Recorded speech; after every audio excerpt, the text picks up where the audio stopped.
You have a prepaid call from Larry, the mentor. an incarcerated individual at San Quentin Rehabilitation Center, San Quentin, California. This call and your telephone number will be monitored and recorded. Unfortunately, a 12-year-old boy lost his life playing in a park. Beatrice Martinez spent Mother's Day at the graveyard for her murdered 12-year-old son. And then she came here to the park where he was killed to celebrate Rodrigo's short life. 12-year-old Rodrigo Martinez murdered in his own backyard. Around the park picnic table riddled with bullets. Family and friends pray, share memories and photos. His little sister, 9-year-old Lexi, lights a candle in his honor. He was a really good brother. I love him so much. He was funny. He would always joke around with me. And yeah. Playing soccer. He meant so much to me. Rodrigo lived part of the time with his dad, who shares a fence with Fig Oleander Park in Compton.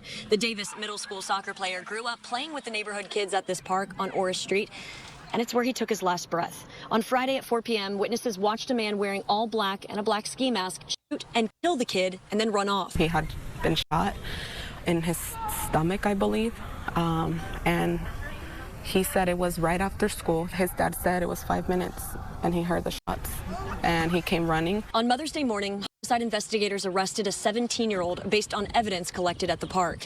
His mom says he was raised right, steered clear of riffraff, and can't fathom how or why this happened to her little boy. He actually got to give me my Mother's Day gift early, and God only knows why he does what he does. I'm going to advocate for our community because there's a lot of things that need to change. You know, it's not okay for things like this to happen right outside of your home at a park where kids are supposed to be playing. So I just miss, kids being kids again. And I really always encourage that on my son. The park does have a surveillance camera, but it's unclear if that aided in the arrest of the 17-year-old booked on murder and transported to juvenile detention. It's a tragedy. I don't promote, endorse, or celebrate any form of violence against anybody. So I'm always curious, though, like when these things happen, who the victim really was. I know some people in the past from my community that have been slain, victims of gang and gun violence and that sort of thing. And the way it played out in the public,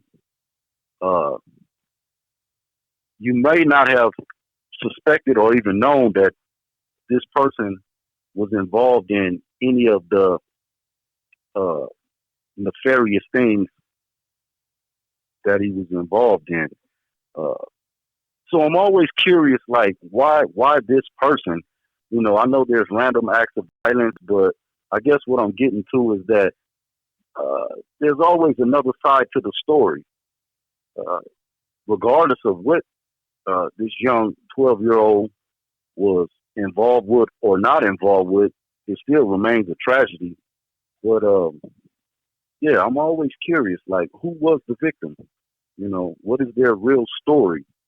It's like reading obituaries. I've never been to a funeral and heard a bad obituary, and we didn't put some bad dudes into the ground. So it's just something to think about. To the best of your knowledge, what do you think this 17-year-old is going through right now? Someone who is in a situation that you've been in before. It probably hasn't even dawned on him yet what he's up against. Once he gets deep into pre-trial and he realized that there's probably no way out of this but straight ahead, which means getting sentenced to life in prison, having to walk down 25 years, and come out the other end a different person. This ain't, when you're sitting in juvenile hall or in the county jail in the early stages of an arrest, this hasn't even, you're still thinking either in denial about it, I didn't do it, they got the wrong person, deny, or, I'm going to get out of this. I'm gonna find a way out of this. It isn't until you get to a certain point in the trial that you realize I'm not getting out of this, and this is bad. This is gonna go all the way bad. So it probably hasn't even set in on him yet. Mm. When did it set in on you when you went through your similar situation?